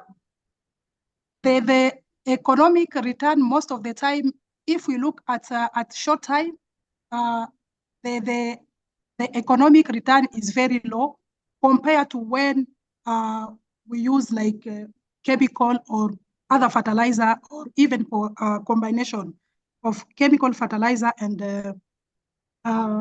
also the organic fertilizer. And the problem is most of the time, especially when it comes to sub-Sahara in African country, there is a lack of markets, which can improve or guarantee the farmer who could adopt the agroecological practices on the price of the product, so that it can compensate with the low yield when it comes to agroecological practices. So that could be one of the reasons why the adoption is a bit very low. But apart from that, when we talk about agroecological practices, it involves many practices. Among them, we have like the use of organic fertilizer or the compost. So it is not such easier, or even the compost itself is not affordable to all farmers. So that is also one of the challenge, because for a farmer to apply compost, that means either he will have to increase the land for production of the manure or legume or crop residue in order for him to make the compost. So the availability of even the availability of the compost or the organic fertilizer, that can constitute one of the challenges for the farmer to adopt the agroecological practices, but also the lack of markets for the organic products, because for the certified product, it has higher price compared to the product from the conventional practices. So, and apart from that, they also need the policies which can guarantee that on the markets. Thank you, Evin. So my last question is to Prof. Bernard. How do we, or what could be the control measures we need to put in place to ensure the safety and the efficiency of biofertilizers? I think, as my colleague already mentioned, from the very beginning of the products, if it's human feces, household waste, residues from agro-processing, from the markets, from slaughterhouses, all these residues can be transformed into organic fertilizers. We need a laboratory-based control that there is no heavy metal included or organic substances that are negative for human health. This is the first step, and we have to certify that. We need standards. We need also clear standards for the nutrient content and the control mechanism, that farmers are on the safe side when they pay for such products. I agree with the prices in these 12 countries we analyzed. We had in total around 90 interviews from stakeholders of the value chains of organic fertilizers, and it was confirmed that the prices vary extremely, and several prices are out of the scope of a farmer. And due to transportation, actually these fertilizers are most of interest for farmers producing close to urban centers, the vegetable production, or those who can export to the international market. For the, so to say, average farmer, it is a challenge to pay for these fertilizers. And again, I want to underline the need for local solutions where the farmers are part of processing and preparing the compost with their own abilities. I have also to mention that we need transportation capacities to distribute the organic fertilizer in the field. This is one hurdle also already for the animal manure, which is often not distributed to the fields. And here also an investment is very, very important. Thank you. Yeah, thank you very much, Prof. Bernard. Thank you, Evin, for this particular session. I appreciate being the chair of this particular session. We are, because of time, we are toward the end, and I would like to ask colleagues to move to the next part of the program, but that is... Thank you. Thank you, Prof, for chairing the session and for bringing it to a successful end. Thank you so much for the panelists for sharing knowledge and for the insights that you brought into the discussions. We are very much grateful to you. And Prof, thank you very much for chairing the session. We are grateful. So participants, thank you so much for staying on. There's another interactive session, but before that, we would want to pick 1 or 2 questions for Dr. Mudavi and also for the panelists. So if you have a question, unfortunately, we'll not be able to pick so many. So if I see your hand raised, I'll call you and then you can ask your question to either Dr. Mudavi or to any of the panel members before we get into the next interactive session. Is there any question? Okay, I don't see any hand, but I know some of the questions or most of the questions have already been answered in the Q&A. I see a lot of questions. There are about 18 to 20 questions that have all been attended to. So if going forward, if you still have some questions, kindly get into the Q&A icon and then ask your question, and then the organizers will respond to your question in that regard. Thank you so much, participant, for staying on.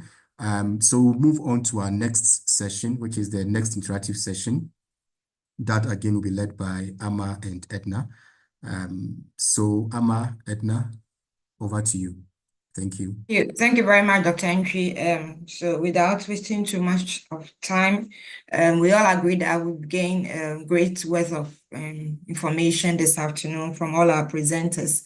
But we would not want our participants to leave without giving us your own perspectives also on some of the issues, particularly as it relates to the question of soil health and its how key it is to agroecology. We are moving on this second interactive session using Mentimeter.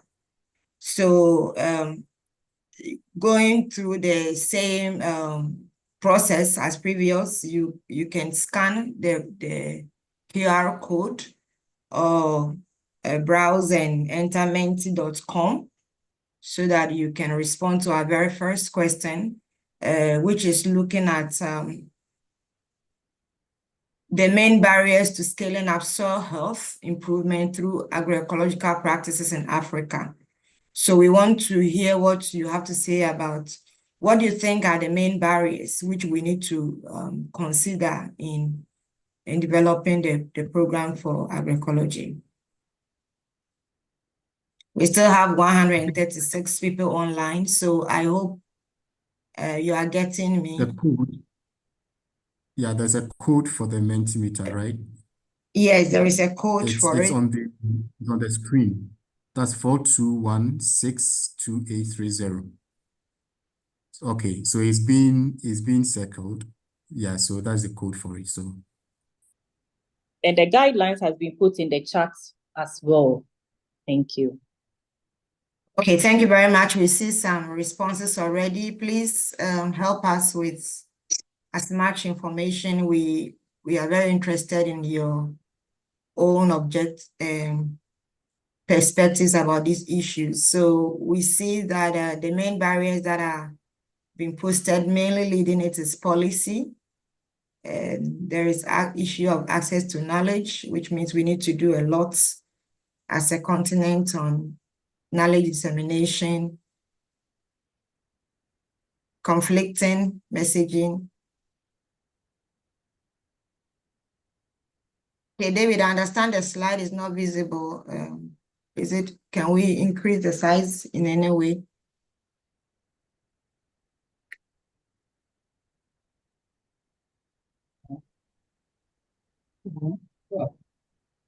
Is it possible to increase it so that we can read better?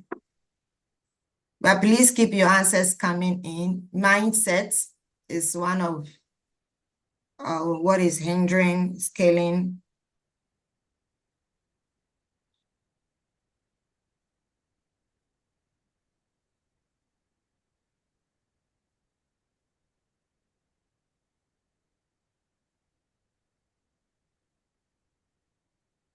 Okay, as David tries to work on the technology, please keep your answers coming in. This is very, very important for us.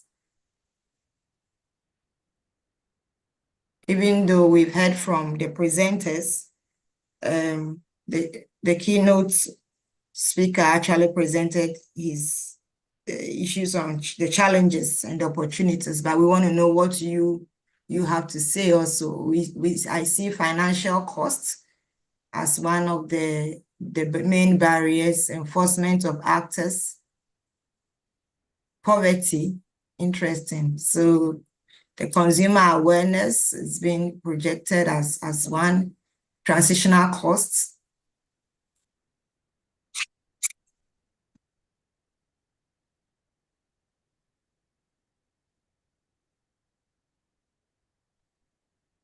Can we have a few more, then we wrap up? Go on to our last question. We have just 2 questions for this session. Before the last session, there are some answers in the chat, so I'll read that out. Okay. You can go ahead, Edna. Okay.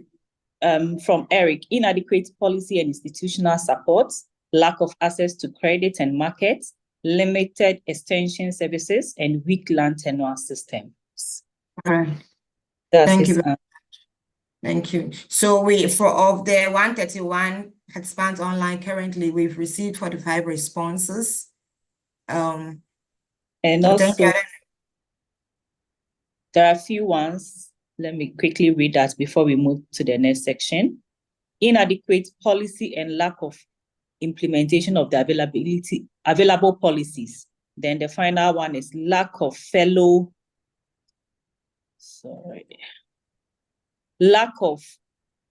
because of high pressure on lands. So there is poor education on soil and missing trust from farmers, which requires, therefore, that some actions have to be taken. So with this, I think we will move to our second question, David. So we want to know to what extent you think modern technologies and traditional knowledge can be integrated to advance soil health. We'll give a little time. There are options that have been given, and we will need you to help us with what you think when it comes to machinery, artificial intelligence and robots, satellite imagery, bioinformatics. Which of these do you think is less likely to be integrated and most likely to be integrated? Thank you very much. Thank you. Please keep the answers coming in.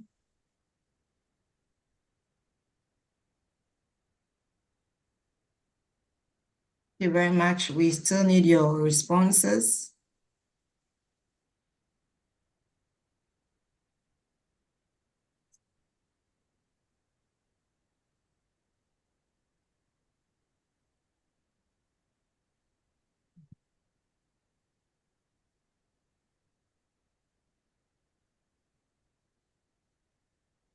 So satellite imagery is most likely and leading the options that have been submitted here. We just give a minute more to wrap up this session.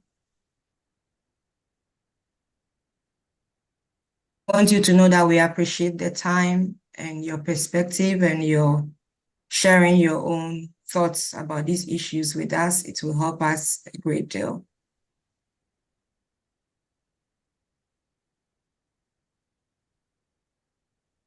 Please keep sending. Even when it's closed, you can still keep sending and we will receive it. Dr. Nkwiso, I think we can close the session. 2 minutes is up. Thank you. Right. Thank you very much, Amma and Edna, for taking us through this session. So we are coming to the end of the webinar, and thank you, participants, for staying on. But before we close, or before I conclude, I have just pasted a link in the chat, and it's a link that would help us to evaluate this whole session. So you are kindly requested to go into the chat and then click on the link. It will take you to a form that you complete to help us to evaluate this session, so we can improve on this in our next webinar. So all too soon, ladies and gentlemen, we have come to the end of this second webinar, and I think it has been very insightful. It has been very successful. We have had a lot of knowledge being shared, and I think the webinar has really highlighted the need to improve the quality of soil, or the African soil quality, as we strive to attain sustainable food system and sustainable agriculture on the continent. The speakers have elaborated on how agroecology can contribute to improving soil fertility and soil health on the continent.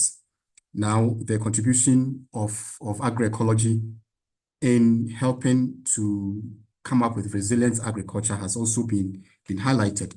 And I must say that the various presentations that we've had have also highlighted that there are opportunities for us to take advantage of, to do more research, to do more work as far as agroecology is concerned. And we want to encourage you, those of you who are here as researchers, to take advantage of these opportunities and let us do more to enhance agriculture and to also to improve on the soil quality on the continent. I must conclude by saying that we have opportunities in the RMRN projects. And so once you link up with us, I know in the chat, contacts have been shared. And so you'll be able to link with us, and then we'll see how we can take the discussions forward. I cannot end without thanking our panel members, our speakers, the organizers of this webinar. And so I wish to thank all the speakers, Dr. Fatumbi from FARA, Dr. Guy Ford from DG INPA, Dr. Mudavi, thank you so much for joining, Dr. Fryer, Dr. Wivine, we're grateful to you for sharing your thoughts and then your insights about this topic. I would also want to thank the participants, especially those of you that have stayed with us till now. We are grateful to you. And we want to say that the report of this webinar will be shared. The presentations will be shared or will be found in the report that will be shared. And so you will have access to all the information that have been given or that has been given out today. I also want to thank all the organizers, my colleagues from FARA, Amma, Vesta, Ben, Edna, all of you. Thank you so much. And also a big thank you to our executive director for giving us the opportunity to do what we were able to do.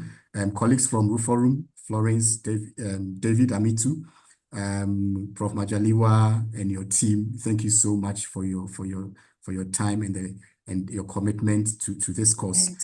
We cannot again end. Dr. Entry, sorry to cut you. The link is not in people are asking you. The evaluation link, sorry to cut you. Oh, I thought okay, it's in now. So sorry, well, okay, so if you're able to see it, please look at it and then get the form and then fill it out for us. Thank you so much. So again, I would also want to thank our colleagues from DG, from EC, those in ISPRA, that's JCR in ISPRA, Caroline, Felix, Maria Luisa. Thank you so much for the preparation towards this webinar. So ladies and gentlemen, I would want to thank you, all of you once again, and say that we appreciate your time, we appreciate your contributions, we appreciate everything that you have contributed to this. May I use the opportunity again to invite you all, I'm sure we are working together, so I can comfortably say it, to invite you to the Ruforum Triennial, which is happening from August 12th to 16th in Namibia. Those of you who will be able to attend, you are warmly welcome. And once you link up with Ruforum, you'll be able to get the necessary links and then preparatory work and the processes that you may have to go through to be able to participate in that. I would also want to take the opportunity to invite all of you to the FARA Spark. That is, it's a platform that brings all researchers and all those who matter as far as AR4D is concerned on the continent together. It's happening in Kigali from the 29th to 31st of August.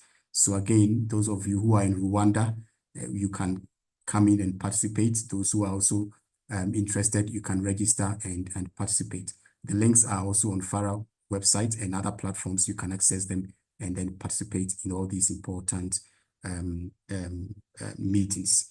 So, ladies and gentlemen, I would also want to thank all of you once again for the good job and for everything that you've done to make this webinar a success. We would announce the next webinar, so stay tuned. And once we get a date and a time, we'll put it out there for all of you to know so that we can all come together once again to work as far as agroecology is concerned.